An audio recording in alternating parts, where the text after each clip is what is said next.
குறித்த விழிப்புணர்வை உயர்த்தும் நோக்கில் third eye a centre of autism மற்றும் கோ ப்ளூ இயக்கம் இணைந்து நேவிகேட்டிங் ஆட்டிசம் டுகெதர் என்ற நிகழ்ச்சியை இன்று கோயம்புத்தூரில் உள்ள IMA ஹாலில் நடத்தின.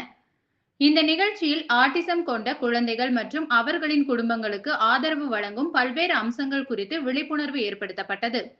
பின்னர் பாரம்பரிய விளக்கேற்றும் நிகழ்ச்சி நடைபெற்றது. நிகழ்ச்சியின் முக்கிய விருந்தினராக Padmashri doctor G Bhaktavatsalam KG மருத்துவமனை தலைவர் கலந்து கொண்டு ஆட்டிசம் குறித்த ஆரம்பகட்ட சிகிச்சையின் அவசியம் மற்றும் விழிப்புணர்வு பற்றி உரையாற்றினர். அதேபோல் சிறப்பு விருந்தினராக பார்க் கல்வி குழும CEO டாக்டர் அனுஷா ரவி கலந்து கொண்டு உள்ளடக்கமான கல்வி மற்றும் நியூரோ டைவர்ஸ் குழந்தைகளுக்கான கல்வி ஆதரவு குறித்து கருத்துக்களை பகிர்ந்தார்.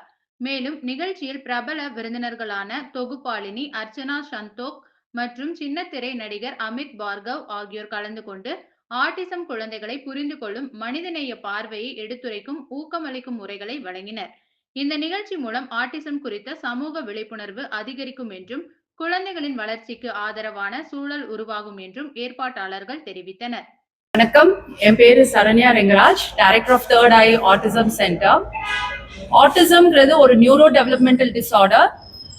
31 குழந்தைகளுக்கு ஒரு குழந்தை ஆட்டிசமால பாதிக்கப்பட்டிருக்காங்க. ஸோ நாங்க ரொம்ப வருஷமா ஆட்டிசம் அவேர்னஸ் பண்ணிட்டு இருக்கோம்.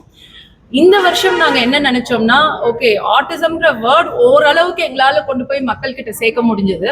பட் இந்த ஆட்டிசம் குழந்தைகளை இந்த குழந்தைங்க என்ன பண்ணுவாங்கன்னா, ஃபர்ஸ்ட் பேரண்ட்ஸ் ஸ்கூலுக்கு தான் கொண்டு போவாங்க. அதுக்கப்புறம் தான் தேர்ட் ஐ மாதிரி ஒரு ஸ்பெஷலைஸ் சென்டருக்கு கொண்டு வருவாங்க. ஸோ ஸ்கூல் டீச்சர்ஸ்க்கு ஆட்டிசம்னா என்னன்னு தெரியணும், இந்த குழந்தைகளை எப்படி ஹேண்டில் பண்ணலாம், எது வரைக்கும் இவங்களை ஹேண்டில் பண்ணலாம், எந்த குழந்தைகளை இல்ல நீங்க சென்டர் தேர்ட் ஐ மாதிரி ஒரு தெரப்பி சென்டருக்கு போகலாம் அப்படிங்கிறதுக்கான ஒரு ஒர்க் ஷாப் செஷன்ஸ் வச்சிருக்கோம். பேனல் டிஸ்கஷன்ஸ் இருக்கு. ஸோ இந்த ஈவெண்ட் அடுத்தது பெருசா எப்படி பண்ணலாம்னு